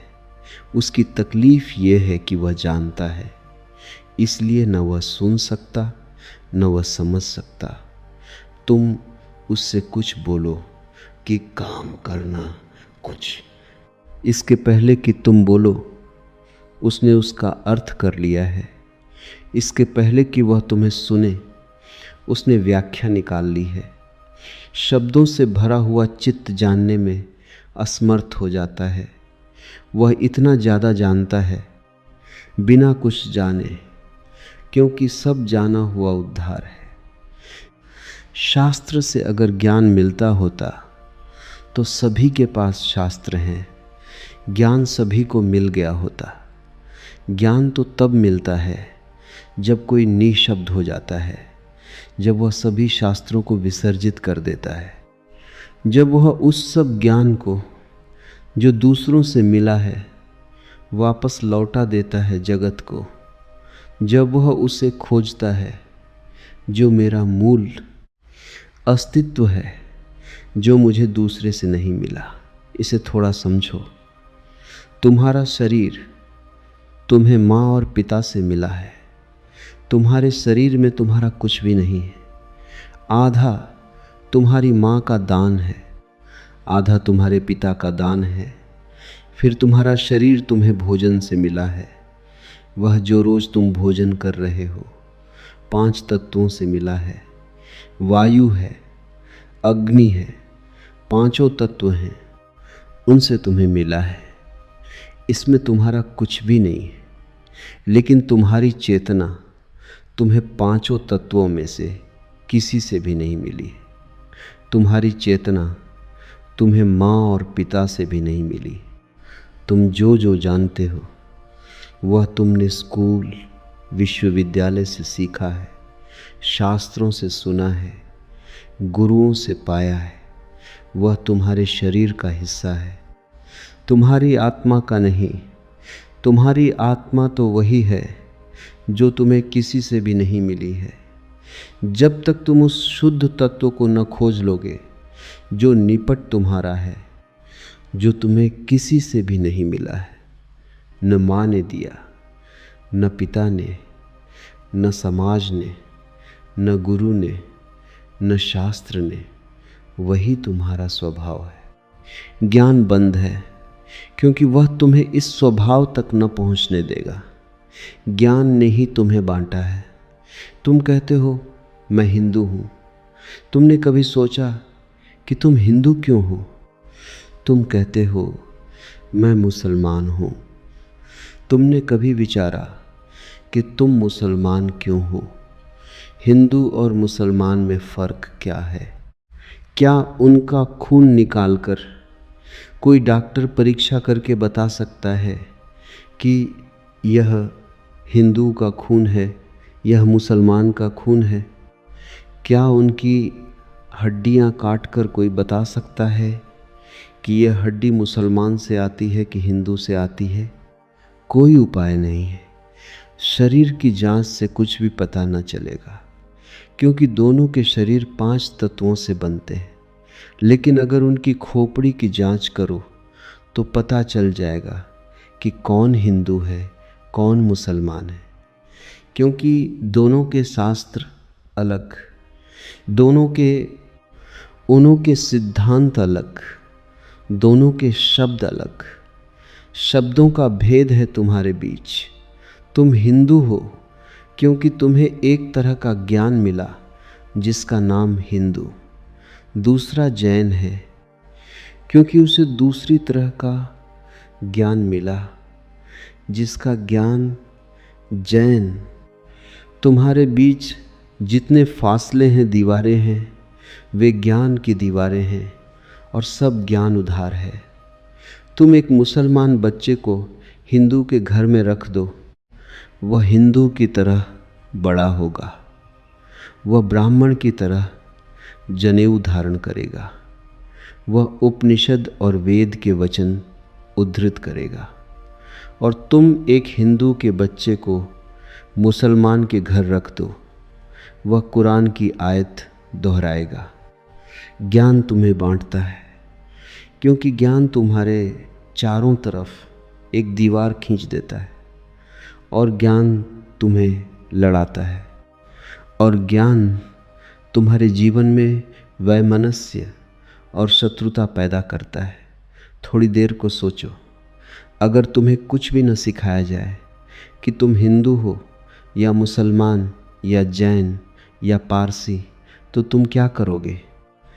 तुम बड़े होगे एक मनुष्य की भांति, तुम्हारे बीच कोई दीवार न होगी। दुनिया में कोई 300 धर्म हैं, 300 कारागृह हैं, और हर आदमी पैदा होते ही से एक कारागृह या दूसरे कारागृह में डाल दिया जाता है। और पंडित पुरोहित बड़ी चेष्टा करते हैं कि बच्चे पर जल्दी से जल्दी कब्जा हो जाए। उसको वे धर्म शिक्षा कहते हैं, उससे ज़्यादा अधर्म और कुछ भी नहीं है। वे उसको धर्म शिक्षा कहते हैं। 7 साल के पहले बच्चे को पकड़ ले, क्योंकि 7 साल का बच्चा अगर बड़ा हो गया तो फिर पकड़ना रोज़ रोज़ मुश्किल होता जाएगा। और बच्चे को अगर थोड़ा भी बोध आ गया तो फिर वह सवाल उठाने लगेगा, और सवालों का जवाब पंडितों के पास बिल्कुल नहीं है। पंडित सिर्फ मूढ़ों को तृप्त कर पाते हैं। जितनी कम बुद्धि का आदमी हो, पंडित से उतने जल्दी तृप्त हो जाता है। वह एक प्रश्न पूछता है, उत्तर मिल जाता है। तुम जाते हो पंडित से पूछते हो, संसार को किसने बनाया? वह कहता है, भगवान ने। तुम प्रसन्न घर लौट आते हो बिना पूछे कि भगवान को किसने बनाया। अगर तुम दूसरा प्रश्न पूछते, पंडित नाराज हो जाता, क्योंकि उसका उसे भी पता नहीं है, किताब में वह लिखा नहीं है। और फिर झंझट की बात है, परमात्मा को किसने बनाया? फिर तुम पूछते ही चले जाओगे, वह कोई भी जवाब दे, तुम पूछोगे उसको किसने बनाया। अगर गौर से देखो तो तुम्हारे पहले सवाल का जवाब दिया नहीं गया है। पंडित ने तुम्हें सिर्फ संतुष्ट कर दिया, क्योंकि तुम बहुत बुद्धिमान नहीं हो और बच्चे अबोध हैं। उनका अभी तर्क नहीं जगा, विचार नहीं जगा, अभी वे प्रश्न नहीं पूछ सकते। अभी तुम जो भी कचरा उनके दिमाग में डाल दो, वे उसे स्वीकार कर लेंगे। बच्चे सभी कुछ स्वीकार कर लेते हैं, क्योंकि वे सोचते हैं जो भी दिया जा रहा है वह सभी ठीक है। बच्चा ज़्यादा सवाल नहीं उठा सकता, सवाल उठाने के लिए थोड़ी प्रौढ़ता चाहिए। इसीलिए सभी धर्म बच्चों की गर्दन पकड़ लेते हैं और फांसी लगा देते हैं। फांसी बड़ी सुंदर है। किसी के गले में बाइबिल लटकी है, किसी के गले में समयसार लटका है, किसी के गले में कुरान लटकी है, किसी के गले में गीता लटकी है। ये इतने प्रीतिकर बंधन हैं कि इनको छोड़ने की हिम्मत फिर जुटानी बहुत मुश्किल है। और जब भी तुम इन्हें छोड़ना चाहोगे, एक खतरा सामने आ जाएगा, क्योंकि इन्हें छोड़ा तो तुम अज्ञानी, क्योंकि जैसे ही तुम इनको छोड़ोगे तुम पाओगे मैं तो कुछ जानता नहीं, बस यह किताब सारी संपदा है, इसको संभालो। अपने अज्ञान को छिपाने का यही तो एक उपाय है। लेकिन अज्ञान छिपने से अगर मिटता होता तो बड़ी आसान बात हो गई होती। अज्ञान छिपने से बढ़ता है। जैसे कोई अपने घाव को छिपा ले, उससे कुछ मिटेगा नहीं। घाव और भीतर भीतर बढ़ेगा, मवाद पूरे शरीर में फैल जाएगी। शिव कहते हैं ज्ञान बंद है, ज्ञान सीखा हुआ, ज्ञान उद्धार, ज्ञान दूसरे से लिया हुआ बंधन का कारण है। तुम उस सब को छोड़ देना जो दूसरे से मिला है। तुम उसकी तलाश करना जो तुम्हें किसी से भी नहीं मिला। तुम उसकी खोज में निकलना, उस चेहरे की खोज में जो तुम्हारा है। तुम्हारे भीतर छिपा हुआ एक झरना है चैतन्य का, जो तुम्हें किसी से भी नहीं मिला, जो तुम्हारा स्वभाव है, जो तुम्हारी निज संपदा है, निजत्व है, वही तुम्हारी आत्मा है। तीसरा सूत्र है योनि वर्ग और कला शरीर है। योनि से अर्थ है प्रकृति, इसलिए हम स्त्री को प्रकृति कहते हैं। स्त्री शरीर देती है, वह प्रकृति की प्रतीक है। और कला का अर्थ है कर्ता का भाव। एक ही कला है, वह कला है संसार में उतरने की कला, और वह है कर्ता का भाव। इन दो चीज़ों से मिलकर तुम्हारा शरीर निर्मित होता है। तुम्हारे कर्ता का भाव, तुम्हारा अहंकार और प्रकृति से मिला हुआ शरीर। अगर तुम्हारे भीतर कर्ता का भाव है तो तुम्हें योग्य शरीर प्रकृति देती चली जाएगी। इसी तरह तुम बार बार जन्मे हो। कभी तुम पशु थे, कभी पक्षी थे, कभी वृक्ष थे, कभी मनुष्य। तुमने जो चाहा है वह तुम्हें मिला है। तुमने जो आकांक्षा की है, तुमने जो कर्तृत्व की वासना की है, वही घट गया है। तुम्हारे कर्तृत्व की वासना घटना बन जाती है, विचार वस्तुएं बन जाते हैं। इसलिए बहुत सोच विचार कर वासना करना, क्योंकि सभी वासनाएं पूरी हो जाती हैं देर अबेर। अगर तुम बहुत बार देखते हो आकाश में पक्षी को और सोचते हो कैसी स्वतंत्रता है पक्षी को, काश हम पक्षी होते, देर न लगेगी, जल्दी तुम पक्षी हो जाओगे। तुम अगर देखते हो एक कुत्ते को संभोग करते हुए और तुम सोचते हो कैसी स्वतंत्रता, कैसा सुख, जल्दी ही तुम कुत्ते हो जाओगे। तुम जो भी वासना अपने भीतर संग्रहित करते हो वह बीज बन जाती है। प्रकृति तो केवल शरीर देती है, कलाकार तो तुम ही हो स्वयं को निर्माण करने वाले। अपने शरीर को तुमने ही बनाया है, यह कला का अर्थ है। कोई तुम्हें शरीर नहीं दे रहा है, तुम्हारी वासना ही निर्मित करती है। तुमने कभी ख्याल किया रात तुम सोते हो तो आखिरी जो विचार होता है सोते समय, वही सुबह उठते वक्त पहला विचार होगा। रात भर तुम सोए रहे, वह बीज की तरह विचार भीतर पड़ा रहा। जो अंतिम था वह सुबह प्रथम होगा। तुम मरोगे इस शरीर से, आखिरी मरते क्षण में तुम्हारे सारे जीवन की वासना संग्रहित होकर बीज बन जाएगी। वही बीज नया गर्भ बन जाएगा। जहाँ से तुम मिटे वहीं से तुम फिर शुरू हो जाओगे। तुम जो भी हो यह तुम्हारा ही कृत्य है। किसी दूसरे को दोष मत देना, यहाँ कोई दूसरा है भी नहीं जिसको दोष दिया जा सके। यह तुम्हारे ही कर्मों का संचित फल है। तुम जो भी हो, सुंदर, कुरूप, दुखी, सुखी, स्त्री, पुरुष, तुम जो भी हो, यह तुम्हारे ही कृत्यों का फल है। तुम ही हो कलाकार। अपने जीवन के मत कहना कि भाग्य ने बनाया है, क्योंकि वह धोखा है और उस भांति तुम जिम्मेवारी किसी और पर टाल रहे हो। मत कहना कि परमात्मा ने भेजा है। तुम परमात्मा पर जिम्मेवारी मत डालना, क्योंकि ये तरकीब है खुद के दायित्व से बचने की। इस कारागृह में तुम अपने ही कारण हो। जो व्यक्ति इस बात को ठीक से समझ लेता है कि अपने ही कारण मैं यहाँ हूँ, उसके जीवन में क्रांति शुरू हो जाती है। शिव कह रहे हैं, योनि वर्ग और कला शरीर है। प्रकृति तो सिर्फ योनि है, वह तो सिर्फ गर्भ है। तुम्हारा अहंकार उस योनि में बीज बनता है।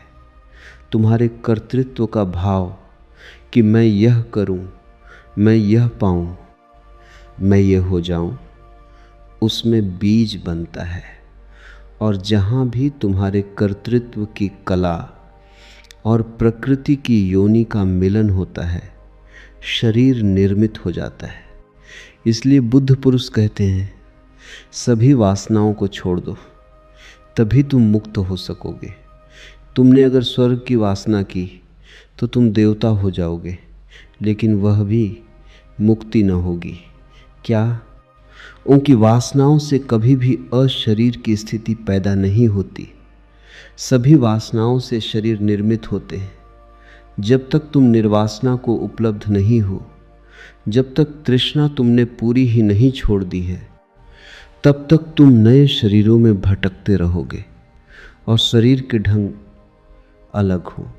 शरीर की मौलिक स्थिति एक ही जैसी है। शरीर के दुख समान है, चाहे पक्षी का शरीर हो, चाहे आदमी का शरीर हो। दुखों में कोई भेद नहीं है, क्योंकि मौलिक दुख है।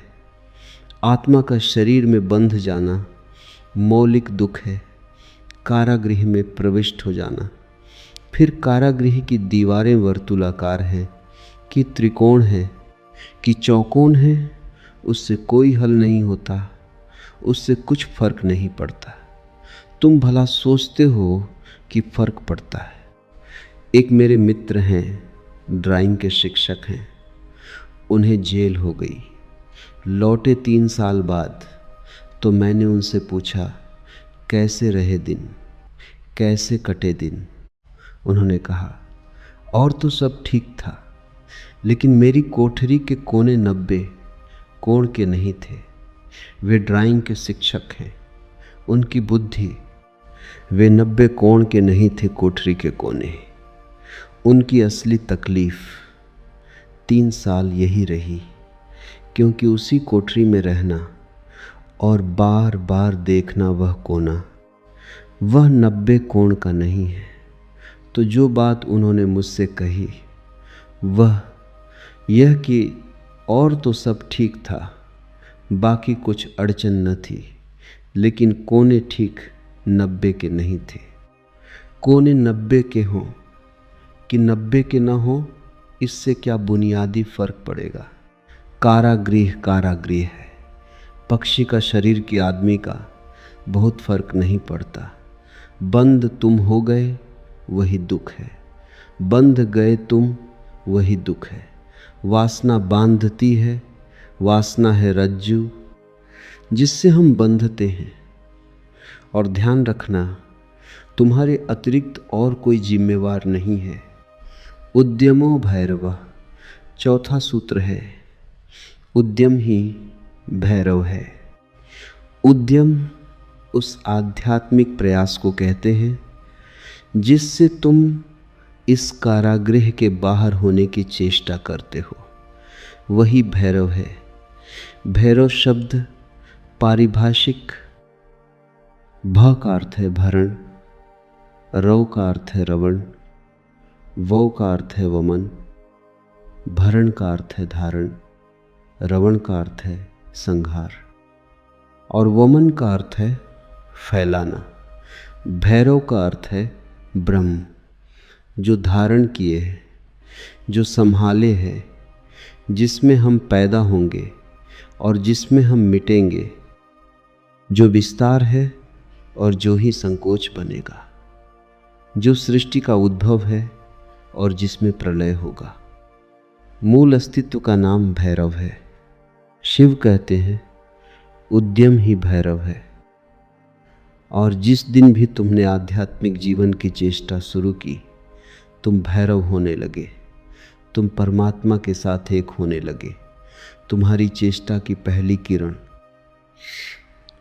और तुमने सूरज की तरफ यात्रा शुरू कर दी। पहला ख्याल तुम्हारे भीतर मुक्त होने का और ज़्यादा दूर नहीं है मंजिल, क्योंकि पहला कदम करीब करीब आधी यात्रा है। उद्यम भैरव है, पाओगे, देर लगेगी, मंजिल पहुंचने में समय लगेगा, लेकिन तुमने चेष्टा शुरू की और तुम्हारे भीतर बीज आरोपित हो गया कि मैं उठूं इस कारागृह के बाहर, मैं जाऊं, शरीर से मुक्त हूं, मैं हटूं वासना से, मैं अब और बीज न बोऊं इस संसार को बढ़ाने के, मैं और जन्मों की आकांक्षा न करूं। तुम्हारे भीतर जैसे ही यह भाव सघन होना शुरू हुआ कि अब मैं मूर्छा को तोड़ूं और चैतन्य बनूं, वैसे ही तुम भैरव होने लगे, वैसे ही तुम ब्रह्म के साथ एक होने लगे, क्योंकि वस्तुतः तो तुम एक हो ही, सिर्फ तुम्हें स्मरण आ जाए। मूलतः तो तुम एक हो ही, तुम उसी सागर के झरने हो, तुम उसी सूरज की किरण हो, तुम उसी महाआकाश के एक छोटे से खंड हो। पर तुम्हें स्मरण आना शुरू हो जाए और दीवारें विसर्जित होने लगे तो तुम उस महाआकाश के साथ एक हो जाओगे। उद्यम भैरव है, बड़ी सघन चेष्टा करनी जरूरी है, क्योंकि नींद गहरी है। तोड़ोगे सतत तो ही टूट पाएगी, आलस्य करोगे संभव नहीं होगा। आज तोड़ोगे कल फिर बना लोगे तो फिर भटकते रहोगे। एक हाथ से तोड़ोगे, दूसरे से बनाते जाओगे तो श्रम व्यर्थ होगा। उद्यम का अर्थ है तुम्हारी पूरी चेष्टा संलग्न हो जाए।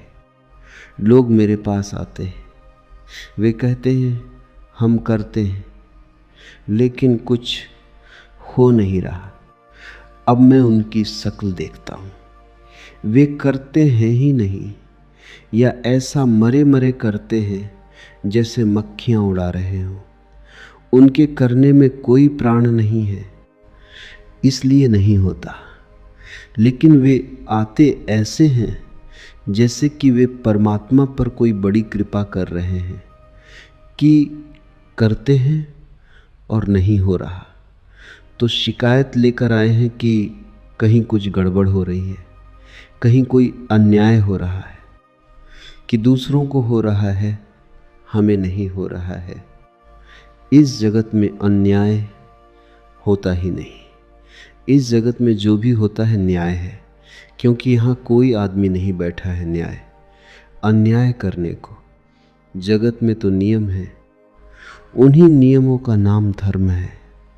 तुम अगर इर्छे तिरछे चले गिरोगे, टांग टूट जाएगी, तो तुम जाकर अदालत में यह नहीं कहोगे कि गुरुत्वाकर्षण के कानून पर एक मुकदमा चलाता हूँ, तो अदालत कहेगी तुम तिरछे मत चलते।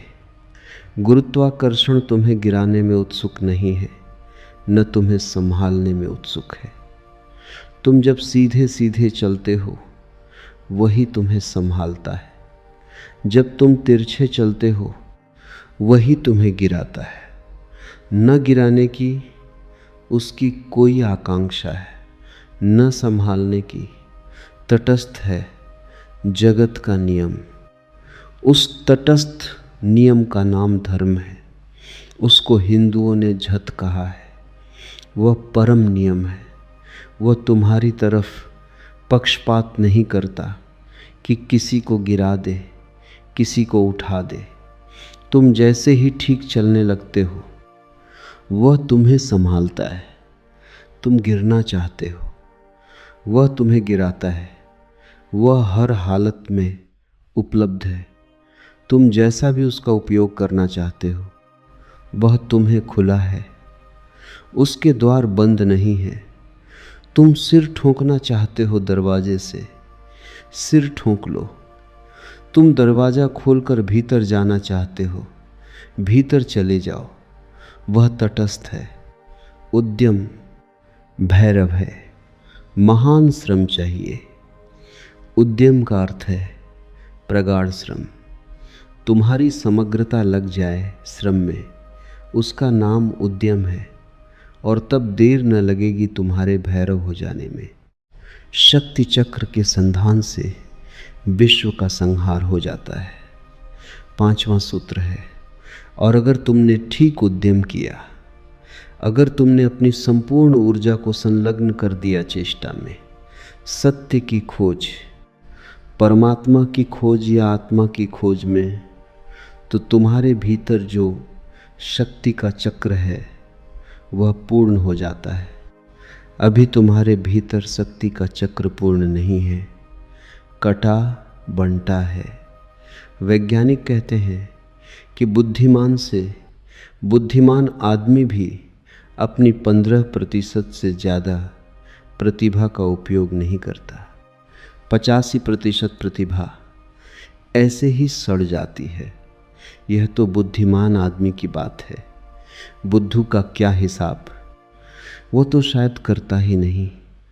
हम अपने शरीर की भी ऊर्जा का पूरा उपयोग नहीं करते, 5% ज़्यादा से ज़्यादा। तो अगर हम मंदे जीते हैं, अगर हमारा दिया टिमटिमाता लगता है, तो कसूर किसका है? तुम जीते ही नहीं पूरी तरह, जैसे तुम जीने से भी भयभीत हो कि लपट कहीं जोर से न आ जाए।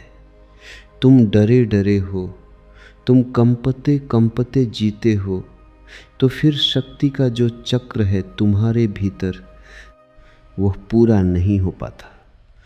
तो तुम्हारी गाड़ी ऐसे चलती है जैसे कभी कार को तुमने देखा हो। पेट्रोल कभी आता, कभी नहीं आता, कभी कचरा आता। तो कार ऐसे चलती है जैसे हिचकी खा रही हो। बस ऐसा तुम्हारा जीवन है, हिचकी खाते तुम चलते हो। जरा सी शक्ति के खंड आते हैं, अखंड शक्ति नहीं हो पाती। जिस चीज़ में भी तुम अपनी पूरी शक्ति लगा दोगे, वह कोई भी हो चीज़, अगर तुम चित्र बनाते हो और चित्रकार हो और तुमने अपनी पूरी शक्ति को चित्र बनाने में लगा दिया, पूरी की रत्ती भर बाकी न बची, तो तुम वहीं से मुक्त हो जाओगे, क्योंकि वही उद्यम पूर्ण होते ही भैरव हो जाओगे। आता है, अगर तुम एक मूर्तिकार हो और तुमने सब कुछ मूर्ति में समाहित कर दिया कि मूर्ति बनाते समय तुम न बचे, बस मूर्ति ही बची, तो शक्ति का चक्र पूरा हो जाता है। जब तुम पूरी शक्ति को निमज्जित करते हो किसी भी कृत्य में, वही ध्यान हो जाता है। भैरव निकट है, मंदिर पास आ गया। 5वां सूत्र है, शक्ति चक्र के संधान से विश्व का संहार हो जाता है। और जब भी तुम्हारी शक्ति का चक्र पूरा होता है, टोटल, समग्र, अंश नहीं, पूर्ण, उसी क्षण तुम्हारे लिए विश्व समाप्त हो गया। तुम्हारे लिए फिर कोई संसार नहीं। तुम परमात्मा हो गए, तुम भैरव हो गए, तुम मुक्त हो। फिर तुम्हारे लिए न कोई बंधन है, न कोई शरीर है, न कोई संसार है। पूर्ण शक्ति का प्रयोग।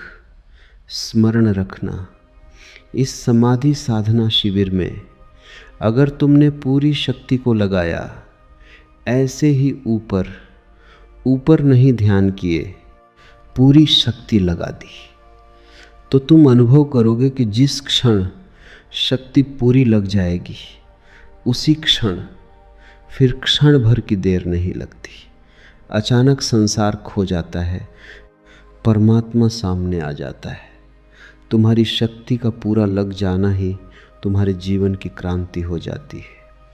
फिर संसार की तरफ पीठ, परमात्मा की तरफ मुंह हो जाता है। इसकी तुम्हें एक झलक भी मिल जाए तो फिर तुम वही न हो सकोगे जो तुम पहले थे। उसकी एक झलक काफ़ी है, फिर तुम्हारा जीवन उसी यात्रा में संलग्न हो जाएगा। तो ध्यान रखना, यहाँ पूरा अपने को डुबाना तो ही कुछ हो सकेगा। अगर तुमने थोड़ा भी अपने को बचाया तो तुम्हारा श्रम व्यर्थ है। जब तक श्रम उद्यम न बन जाए, पूर्ण टोटल एफर्ट न बन जाए, तब तक भैरव की उपलब्धि नहीं है। आज इतना ही।